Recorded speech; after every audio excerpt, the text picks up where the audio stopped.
Peace be upon you and God's mercy and blessings. How are you guys? We will solve a comprehensive exam for the third chapter of the Tafuk book for class 2026.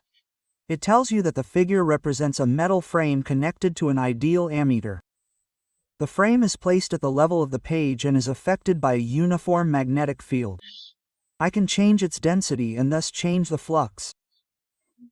Suppose several students do the following hypotheses regarding the average intensity of the current passing through the time interval from 0 to t is greater than that which generates the hypotheses.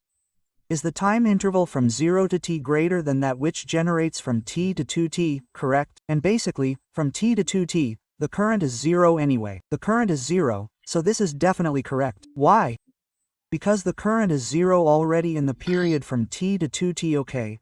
During the time interval t, where is t above? No, of course not, this equals 0. It is completely non-existent. Okay, during the time period from where t to 3t is the highest. Oh, why, mister? Because the change in flux is greater here. Here the change in flux is greater. The delta flux during this period is as great as it can be, so, 3 is correct. So, the assumption is 1 and 3 is correct. So, what is the answer? The answer is D. Okay, here, you are told that a long, straight, flexible metal wire of length L is connected at its ends to form a perfectly circular loop. Then, it is placed in a uniform magnetic field perpendicular to the plane of the loop, which has a density of 0.20.2 Tesla, as in Figure 1. A force acts on the loop, causing its area to shrink by 20% during this time. This gives delta T. We radiate an induced electromotive force from the loop, giving you the EMF. So, the length of the wire is the length of the wire. How much did the area change? 20%. So the delta in the area is 0 in the area. What are you going to tell him? The EMF is negative, that in the pi, the change this time is delta I over delta T. I want to get the area from the end like this.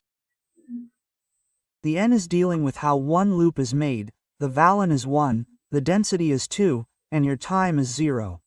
The EMF is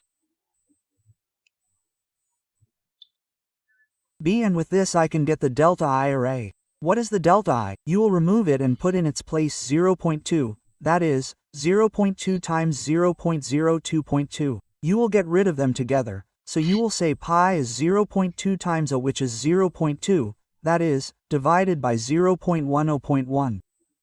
How much does all this equal? It equals 0.4 pi. So if you want the area, take all of these and divide them by the Lord.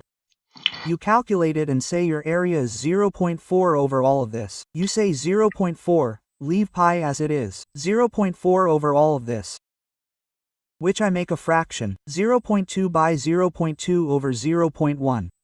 That will give you just 1. So, pi except A, did it come out with what? It came out with pi. Well, what is this A? Pi r squared. Then you add pi with pi. So r squared equals 1. So r just equals 1 as well. Okay, you want the length of the wire. What is the length of the wire, which is the circumference, which is where pi r is? Well, r equals 1, so it's just 2 pi. So it's 2 pi meters. So the answer, what's the answer? The answer is D. Go to the point after that. It tells you that the opposite figure represents a solenoid. It's connected to a galvanometer with a moving coil in a closed circuit. Next to it is a magnet. The largest deflection of the galvanometer needle occurs when the speed of the magnet and the coil is, of course, when the relative speed is as large as possible. That is, what he is talking about here is the relative speed. Okay, if I move the magnet in one direction, and I move the coil in two directions, they will move away from each other as far as possible. It becomes speed and direction. The movement of the magnet in one direction and the speed and direction of the movement of the coil are in the direction of groaning. That is correct. This gives you the largest what? The largest deflection. But be careful, it is bringing you speeds. Focus here. This is in and in. So the relative speed here is 2 nin in. Okay. Here in one direction and 2 in two directions opposite each other. So add them up, because they are both moving away from each other at the same time. So the relative speed here is 3 in your cheek. Be careful, this is 2 in the direction of groaning, and 2 in the direction of where? The relative speed here is 0. Okay, this is in the direction of groaning, and in the direction of groaning, the relative velocity here is 0, So the largest EMF is. The largest EMF is what is B. Well, let's see the next part. It tells you that you can reduce the eddy currents generated in the metal core by cutting insulated strips made of silicon. Wire iron, soft iron or silicon. Use a clamped iron core? Wrong. So, connect the coil to a high-frequency AC source? Wrong. So what? Use a stamped core made of a material with a high resistivity. What is a weak resistivity? No, you used a resistor with a high resistivity. So that is also wrong. It tells you to use a core made of a material with a weak conductivity. That's it. When you make your conductivity small, what does that mean your resistance is? Large. Then what is the answer? The answer is D. Well, let's see the next part. It tells you that when a metal rod moves perpendicular to a uniform magnetic field, the shape that represents the correct direction of the induced current is? So, you're going to say the velocity is in the plus area. Yes, the velocity is like this. Here, there's an X and here, there's an O, so the current is going down. Going down and going like this. So this is wrong. Right, and this is wrong, right. Right, here, the velocity is in the plus area. Here, there's an X and here, there's an O, so the current is going down like this. So this is correct and this is correct. So what is B? So, B is correct. Okay, let's continue. The velocity is in the side area. Here, there's an X and here, there's an O, so the current is going down like this. This is wrong, but this is right. So, they're both wrong. Velocity in the plus area. Here, there's an X and here, there's an O going down. This is correct, but what is the other one? The other one is wrong. So, what's the answer? The answer is B. Here the opposite figure tells you that it represents a neglected XY copper rod of 24 centimeters length, placed in the plane of the page perpendicular to a uniform magnetic field of flux density 66 teraseconds. While the metal rod moves at a speed of 2 meters per second to the right, an induced current of half an ampere passes through the 4 ohm resistor. Then the angle is θ. Note that our IMF, which is the PLV, is sin θ. This θ could be between the velocity and the field or between the velocity and the wire. Either one or both works. Okay, as long as there is an angle between the velocity and the wire, take it as it is. Take the angle between the velocity and the wire, and then you will say that your IMF is the IVR, and at the same time it is the PLV sin θ. So, can I find the sin θ? Yes. Divide the IVR by the PLV, then I say what is the sin θ equal to? Instead, in the laws. That is, in the AR, how much is the I? 0.5. Times the AR, which is 4, on the place, in the PB, which is 0.6. In the LM, that is 24 times 10 to the minus A. In the velocity, what is its velocity? 2 meters. How much does it come out? You come out with the number 25 over 36, so the sin set will equal 25 over 36. If you want the set, you will say the set is the sine main, the whole thing. If you add the sine 25 over 36, how much will it give you? 43.90, approximately 44. Okay, let's see the point after that. The opposite figure tells you that two solenoids, 1 and 2, their axes are in one direction. When the switch is closed in coil 1, when you connect this switch, what will happen? The current that is going here and going down like this is the current here. What will happen to it? The current will increase. When the current increases along the second coil, a reverse EMF is generated in it. What does reverse mean? You go down, so I'll go up. Okay. Of course, he doesn't want all this talk anyway. Okay, what is he telling you? When you close the switch, the average EMF generated in the second coil was 8 volts. So the EMF generated is big, just 8 volts. How much is the EMF generated? 8 volts over what period of time? It was a second. So what is the EMF D equal to? It's an EMF over delta E over delta T. The guy with you gives you the EMF and gives you delta T of 3. He tells you what delta E changes the current. You tell me, mister, what was the reverse current equal to? It was 10 over K, which would be equal to groaning. But when I connected the switch, the resistor is 5, and what are those 5? They stayed in parallel with each other at 2.5. The ohm after that was 10 over 2.5. That means the delta is 4, so the delta is 2.5. So if you want the ohm, take all of these and divide them by 1000. You will get 8 Henry, right? 2 over 03 will give you how much? You will get 1.2, 0.2 Henry. So what is the answer? The answer is C. Go to the point after that, and it tells you what? 2 adjacent solenoids with a common axis.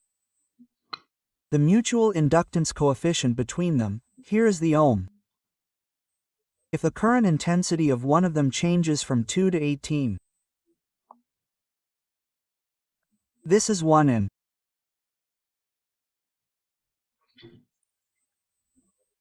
This is 2 over a period of time. Here is the delta T in inductance is created in the other coil. This is the EMF. What do you want?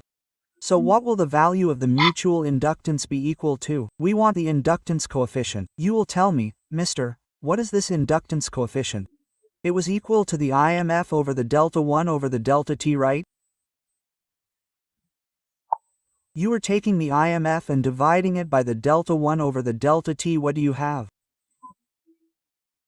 He told you that I have the IMF, which is 16, and the delta 1, subtract 18 and 2, which will give you 16, and the delta T is from. But now, you will say 16 over 16 over 0.2. What will the end result be? It will be 0.2, so it will be 0.2, 0.2. Here I want to convert it to millivolts, multiply it by 10⁻3, and it will be 200. What? 200 millivolts. Okay, give me what the next one tells you. It tells you in the opposite figure that when you move the rheostat slider in the direction shown in the opposite figure, an IMF is generated in the coil. What are you going to do anyway? When you walk like this, you will increase the resistance. And when you increase the resistance, you will decrease the current. And when you decrease the current, you will generate a direct EMF here. So, direct resistance will resist the decrease in current. What does it tell you? Inverse is wrong. Direct resistance resists the increase in flux. No, it is direct resistance resists the decrease in flux. Okay, let's see the point after that. It tells you what? A circular coil consists of one turn, and what is its self-inductance coefficient? Here it is. The opposite figure represents the relationship between the current intensity, i.e., in the coil, and the time t. So, the amount of change in flux through the coil in half a second, you want the delta phi. What will you tell it? You want the delta phi. You don't even want the time. You will tell it the EMF. Keep in mind that the in delta equals the in delta phi. Regardless of the time, it won't make a difference to you. Okay, you will say yours is 12.5 milli, which means in 10 to the minus power, and the delta, which is u, the delta, was 10 and then 0. So 10 is 0, so it is in 10, and now it is in 1 because it is a ring, and the delta is phi. But now, you will say 12.5 times 10 to the minus power, 3 times 10. How much does it come out to be? It comes out to be 125 or 125 times 10 to the minus power. But then what is the answer? The answer is 1000. Go to the next one, and he will tell you what? An AC dynamo, mister. Can I change the rotational speed of its coil and the area of its face? Okay, and the area of its face is halfway. Is it placed inside a uniform magnetic field? What is its flux density? Its flux density is B, so, who do I have? I have the area, I have the density, I have the EMF, and I have the omega. What do you want? I want the L, but like this. So do you know what the 1000 maximum is equal to? It is equal to the sum of the omega. Who do you want? I want the L. To be the N, which will be equal to the EMF maximum on the remainder, which is the sum, but like this, which is the A times the B times the omega, and instead, take a number, take a point, here it is, and substitute in it your maximum. How much? 750 on the remainder, the area, half. In the density, by 0.2, 0.2 times the omega, by 300, how much does it come out to be? 250 turns, but like this. The next question tells you, guys. The opposite graph represents the relationship between the magnetic flux cut by the dynamo coil starting from the 0 position and the coil rotation time, T. If you know that the number of turns of the dynamo is 240, then the Ln is here. Then the instantaneous value of the induced EMF in the dynamo coil at the moment the flux reaches point X. Okay, here I am starting from the position, mister. I'm starting from the vertical position. That means starting from the 0 position for the EMF. So how much is the period? Well, this is a quarter of a cycle of 15. When you complete the full cycle, you will find how many cycles. Multiply 15 by 4, which equals 60 milliseconds. So the period is originally 60 milliseconds. Can you find the frequency? Yes. Frequency 1 over 60 milli. 60 by 10 carat s minus 3. So my frequency 1 over 60 times 10 carat s minus 3. How much will it come out to be? It will be 16 and 6 or 50 over 3. Okay, so my frequency is how much? 50 over 3. Can I find the angle it rotated at? Yes. Do you know that the vertical position for me, as a dynamo, the first angle here was 0. How much did it rotate? This angle will say 300. The zeta equals 360 FVT. So 360. In frequency, which is 50 over 3. In time, which is 10 milli, that means 10 in 10 to the minus 3. This angle will come out to be 60. So what did I rotate 60? 60 degrees, okay. So my angle is 60 degrees. So what are you going to say the instantaneous EMF is equal to? It is equal to 2 pi sin of the sin of 60 only. Well, who do I have? I have what in pi is what is it? Which is 65 is what in the sin of the py. The flux curve is 65 in 10 to the minus a, and I have n, which is 240. And I have the frequency, which is 50 over 3 times sin 60. So now, 65 in 10 to the minus 4 times 240 in 50. Over 3 times sin 60, how much will it come out to be? B12 root 3, which is 22, and 1 did what? Wrong then. What is the sum of 65 in 240 pi? So we didn't multiply by 2 pi, so we didn't multiply by 2 pi. 2 by 3 and 14, so how much does it come out? B 141.5 half, as he analyzed it like this. So what is the answer? The answer is C. Go to the next one. It tells you that you have 4 non-ideal step-down transformers. The alternate coil is each connected to the same alternating voltage difference in P as shown in the following figures. Okay. If you know that the ratio between LNP and LNS has the same value for all transformers, and coils are made of the same wire. By analyzing the shown figures, the transformer with the greatest efficiency is all of them made of between a sectioned iron core and a sectioned, unsectioned core. Look, this sectioned iron core is high. But this unsectioned one is wrong, and this unsectioned one is wrong. Okay, so let's see what's between who and who. Between shape 1 and shape 3. I find that shape 3 has a high frequency. Yes, when the frequency is high, the eddy currents here are large. Yes, then the high frequency increases the eddy currents. Because eddy currents increase with the increase of frequency. Now shape 3 will lose more. And shape 1 is the best. So what is the best one? Shape 1. Why? First of all, the iron core is divided into insulated strips. Secondly, its frequency is low, but the frequency of shape 3 has a high frequency. So what will its efficiency be? It will be a little less. Here, you are told that an electric bell has a power of 10 watts. Here is the PW. It operates at full power when a current passes through it. Here is the S, and this is the PWS. If you connect it to an electrical transformer, its efficiency will give you the wattage. The number of turns of the secondary coil is 1/10 of the primary. You can force the primary to be 1, so the secondary will be 1/10.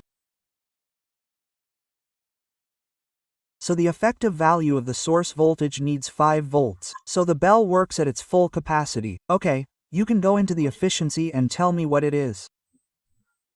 I will tell you what it is. The 5 volts you want is VSNP over VPNS. This is the efficiency. Okay, who do I have here?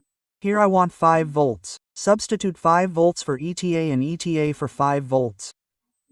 You will find that 5 volts equals VSNP over ETA in LNS. See what you have. I have LNP by 1, here I am. And I have LNS by 10, okay. And I have 80% efficiency, which is 08. Call it 100 right away. They will ask you who is 5S. They will tell you it is easy. Just get it from the power. You know that the power is inverses. So Vs is the power over is. Divide 10 by 2, the Fs remains at 5. That's it, sir. Multiply 5 by 1, that's it. 5 means efficiency, which is 8 times 1 divided by 10, and that means how much do you get? 62 pm.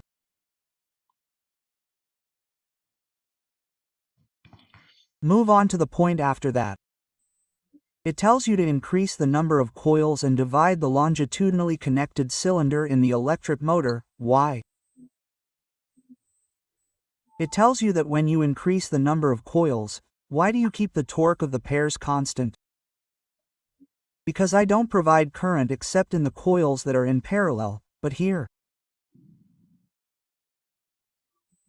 you will find the torque of the pair with the zeta or with time constant. Why? Because dividing the coils into small pieces. Dividing the coils perpendicular to each other and dividing the cylinder into small pieces makes your battery only provide current to the coil in parallel, and you don't provide it with the rest. What does this tell you? To maintain a constant torque at its maximum value, this is the purpose of this. Here, he tells you that the figure represents a solenoid with 50 turns and a face area of 100 square centimeters. Multiply it by how much? Multiply it by 10 to the minus a. A uniform magnetic field affects its plane. Flux density pi in the direction shown in the figure. If the flux density acting on the coil changes at a constant rate over a time interval of 0.2, then the graph representing the electromotive force and time is the figure. So, what do you want? The question here doesn't seem clear. I mean, there are things he wants to say. But the picture is not clear to me. I mean, the figure doesn't mean what? Is there something missing here? The question is, I drew the things that I don't have in this file. Okay, I'll tell you which of these in the figure represents the EMF. That means or represents the change in flux that brings the EMF. Okay, you have the EMF. We want to get delta P over delta T. You're going to tell it the EMF equals what? What is? In the delta P over delta T. Be careful, he gave you the angle in the sin of the transversal, but I'm taking the angle now? I'm taking the angle between the area.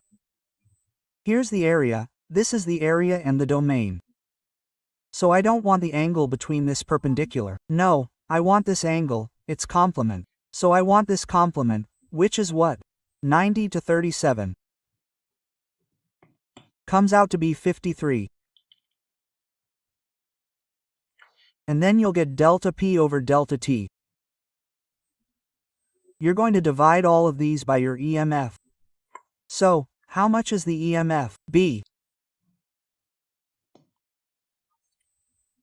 On all countries, the N which is 50 and the area which is 100 square centimeters means 100.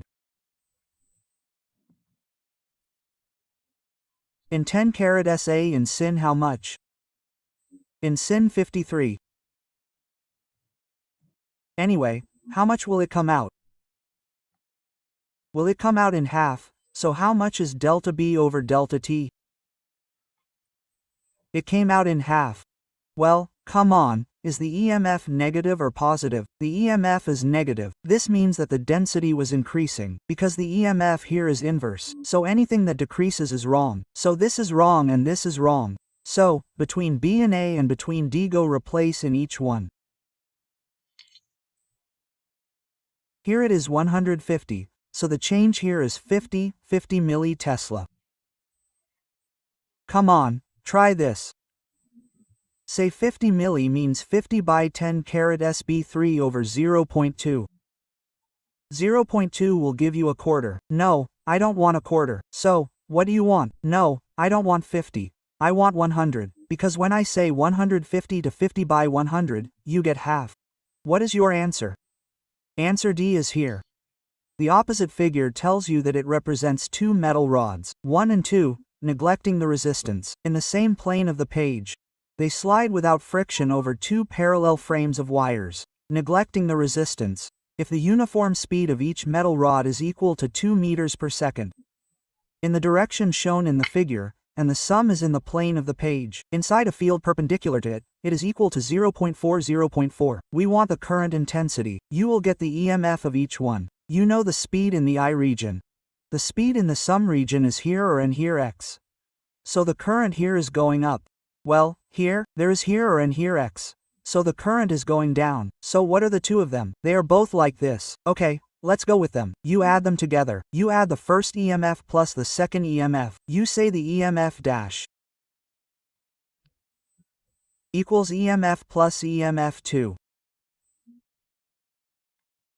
Well, EMF1 is the BLV. Your B is 0.4 in the cm by 0.5 in the speed, which is 2n. Well, the second one is 0. In the length, which is 0.10 centimeters, meaning 0.1. 0 in the speed, which is 2n. Let's calculate them like this. Say 0.4. 0.4 times 5 times 2 plus 0.4. Times 0.1. 0.1 times 2. You get B, so the EMF dash is B what? Do you want? I want the E. What do you want? You say the E is equal to the EMF on the R, meaning 12. On the R, which is 5. How much will it be? B 24 of 1000 or multiply by 10 convert it to milli multiply by 1000 it comes out to be 24 milli what? Milliamps. What is the answer? The answer is D. Well, let's see the point after that. It tells you that the opposite figure shows a graphic representation of the change in current with respect to time in two electrical circuits 1 and 2. Each of them contains an inductor whose resistance is connected to an electrical pole with an electromotive force of V and an internal resistance of R. OK. Based on the data in the figure, get a percentage of the inductance coefficient. You know that my time is directly proportional to the inductance coefficient. That means the larger the inductance coefficient, the larger the time, the larger the inductance coefficient. Who took a small time? This one took how much time? 10, or did this one take how much time? No, it took a time of 25. This means that the time of 2 is greater than the time of 1. So where is the inductance coefficient? But not ratios. No, not exactly. I can't say it exactly.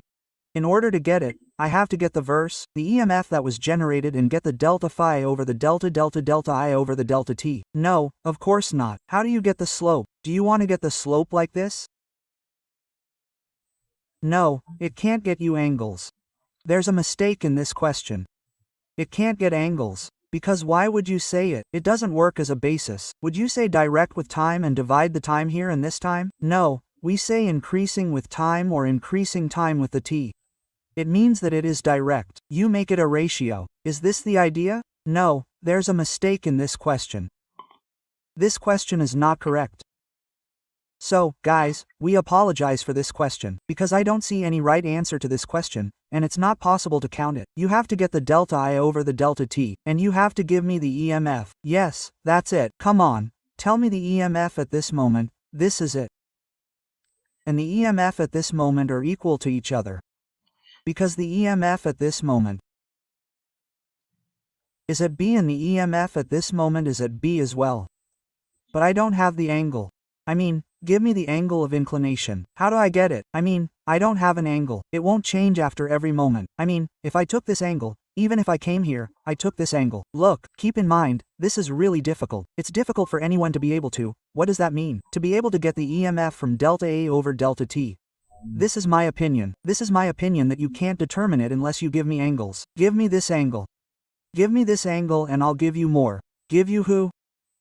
Give you the ratio between them. Okay, let's see the point after this. The opposite figure represents an electrical circuit with a coil with a resistance of 1 ohm. What could be the difference between the voltmeter reading when switch K is closed and after a period of time? Okay, the moment switch K is closed. The coil here at this moment will be treated as if the switch is open. It will not pass current. So, the voltmeter reading in this case will give you the current at the moment of closing.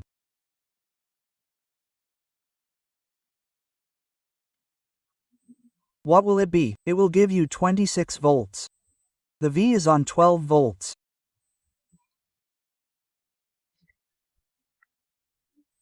You divide 26 by 13, so the current will be 2. So, you say that the potential difference on the battery at the moment of closing will be equal to V minus EV in RS mol. Well, the V is 26 minus the current, which is 2 by 1, which means it comes out to be 24 volts. Okay, after a while, the current will start running. It will continue running like this. The branch above will be a completely normal resistance because it no longer has MF.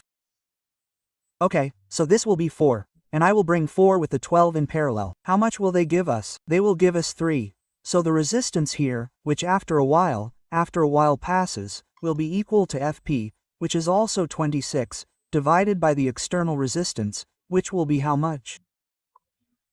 Which in this case will be 4 with the 12 in parallel, multiply 4 times 12, 4 plus 12.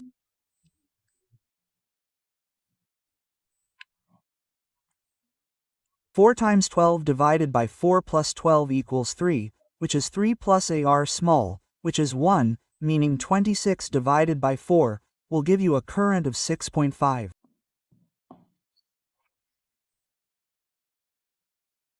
So you say 200 ohms, after a while, will also be equal to Fp, which is 26 minus the current, which is 6.5, multiplied by 1, so you say 26 minus 6.5, which will give you 19.5. You want the difference, so you subtract 24 to 19.5. Half will give you 4, what? 4.5. This question is heavy because it is a link between whom? Between the first chapter and the third chapter. It tells you that an AC dynamo has an electrical resistance of 20 ohms. The opposite figure represents a relationship between the instantaneous electrical current passing through its coil during a complete cycle. So you want the maximum instantaneous induced EMF value in its coil. You say the zero maximum is the E maximum in the RH. The E maximum is 4 and the RH is 20, which means 80. That guy gave you 8s in. All 8s. Okay. First, he started from 0. This is the sign diagram, not the centime. This is wrong, and this is wrong. Did we stick to the verse? Let's stick to the sign diagram, not the centime. You want to find the period, you'll say a quarter cycle. The whole cycle remains at 20. You will tell him that the frequency is the reciprocal of the period, meaning 1 over 20 milli comes out to be 50. 1 over 20 times 10 to the minus 3 comes out to be 50. What will the frequency be equal to? It will be equal to 50. So the omega, which is 2 pi f2 times 50, is 100. So where is the 100 pi? Okay, which one is it? The correct one is pi. Okay, let's see the point after that.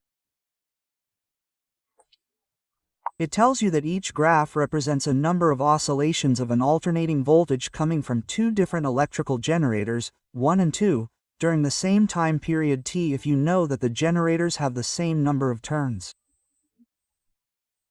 And each one rotates in a magnetic field with the same flux density. Then the choice that represents the correct ratio for the generators between the frequency. Okay, the frequency is the same as the time. Don't you know that the frequency is equal to what? What is the annular value, which is the number of cycles divided by the time? Count the cycles. Do a 2, 3, 4 cycle, meaning the first frequency is 4. And the second, do a 2, 3, 4 cycle, meaning the second frequency has 2 cycles. So the first is 4 and the second is 2. So it's 2 over 1, but that's d, so what will you say about the area? Tell him what the area comes from the maximum. The maximum is equal to 2 pi son of 1,000. Okay, what do you want? Question mark. Remove the constants. The 2 pi are constants as ratios. And they both have the same number of turns. And they all rotate in the same range, the same pi. So if you want the area to be proportional to the maximum over the frequency, then the area here would say your maximum is 1 and your frequency is 4. So it's 1 over 4, and your maximum area here is 3 and your frequency is 2. So it's 3 over 2, when you divide the area of the first by the area of the second, you say the area of the first is a quarter. And the area of the second is 3 over 2, what will you get? Here's a quick look at the next point. What does it tell you? Figure 1 represents an ideal transformer circuit. Figure 2 represents the relationship between the current I passing through the 20 ohm resistor and the time t based on this figure. The frequency of the electric current is 50 Hz. Find the period. Here's the period, which is 2 by 10 farad. So the frequency is the reciprocal of the period. That is, it's 1 over 2 times 10 farad. That's 50, right? Okay, our voltmeter reading will be 20 volts. I don't know how it's going to do that. We want the current from the secondary verse. Suppose he didn't put a resistor with an inductor in the source. Because this isn't a circuit that can be solved. This is the RL circuit. This is a circuit in the second chapter. It doesn't have a solution. The student didn't study it. That means it can't be solved at all. But come on, let's clear up the question. But honestly, I won't be convinced by what I'm saying at all. Okay, here, can you get the current that passes through this branch? Where will you get it from? You have the maximum, so bring the effective I. What do you want the effective I to be? Divide the square root of 2, which is the maximum, by the square root of 2, and you get 1. That is, the effective I here is equal to 1. You will tell me, Mister, this is a 20 ohm resistor with 1 going through it. So, the 10 ohm resistor has 2 going through it. So, there are 3 going through it. The relation of N to the turns. You can say it is a voltage. What does it mean? How much do you multiply the potential difference here? 21 by 1 by 20, which is 20 volts. So, 20 volts on the turns. How many turns? On one turn, when the turns become 10 turns, this becomes 200 volts. So the potential difference here that you have left from 220, how much? 20 volts. That's according to his point of view. The voltmeter reads 20 volts, right? The ammeter reads 1 ampere, right? Because it is an active coil. So the power transferred to the secondary coil is 15 watts. You'll tell me it's easy. What is power? It's any square of the R. You can take 1, meaning you add the power of the first plus the power of the second. It's any square of the R, so what do you say? 1 squared times 20 plus 2 squared times 10. Add them together and you get 60. This is wrong. Because it's 60, what? 60 watts. So who's right? 1 is right, 2 are right, and 3 are right. So what is the question? The answer is D. Come here. What does he tell you? The following figure shows 2 ideal transformers connected together. So, using the given data, what is the power dissipated across the resistor R? How much is the potential difference here? 50 volts, and how much here? 100 volts. And here you have 30 volts and 30 ohms. So divide 30 volts by 30 ohms. You find the current flowing here in amperes. Right? Voltage is inversely related to current. When your voltage here was 10, it became 100, so the current halved. So the ohm here will be half. So the current flowing here is half an ampere. Which do you want? Do I want the R or do I want the power? What is the power? It's the VV. So the VV is 10, so it's 5 watts. The next one is a step-down transformer. Its primary coil consists of 200 turns. This is the LNP. It is connected to a voltage source with an EMF of 90 volts. This is the VP. Its secondary coil is connected to its resistor. This is the DRS. It operates on a potential difference. This is the versus. Its efficiency is 0.8. This is the ETA. What do I want? I want the number of turns in the secondary. You have everything. What is the ETA equal to? What is it in SNP divided by VPNS? You want the LNS. Replace NS with ETA and ETA with LNS. You will tell him that NS is equal to VSNP divided by ETA in VB. Versus will be 180. In LNP, which is 200. On ETA, which is 0.8. In VB, which is 90. It will come out to be 500, that's it. What do you want then? We want the power of the primary coil. Who is with you? He will tell you that I have the secondary resistance and the secondary voltage. I can get from it the PWS, which will be squared on the RV, which is 180. Squared on the R, which is 60. How much does it come out to be? 540. Then what do you tell him now? The efficiency, which is PWS on the PWP. So if you want the PWP, it will be equal to the PWS on the ETA. The PWS, which is 540. On the ETA, which is how much? At the efficiency, which is 0.808, here you have 675. It tells you an AC dynamo, the area of its face is A, here it is. It consists of A and is in a field. Here is the p-valley. It rotates at 4,200 revolutions per minute. You will find the frequency from it. The frequency, which is 4,200. Over 60, how much is it? Is this 70 or what? 70.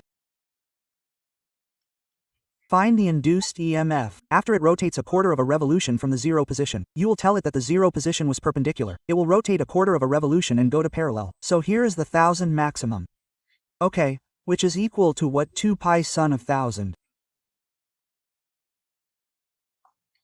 You will tell it where in 3 and 14. In a which is 0.2 0.2. In p which is a quarter.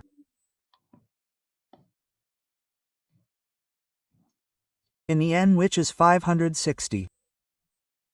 In the frequency which is 70, how much will it come out? Look at 1230. Okay, the average EMF over a quarter cycle of the rho mode, which is 4 thousandths. 4 thousandths. You'll say 4 in the A, which is 0.2. In the B, which is a quarter. In the N, which is 560, in the frequency, which is 70. How much will you get? 7, 8, 4. And so we've finished this video, guys. May God entrust you to Him. Peace, mercy, and blessings of God be upon you.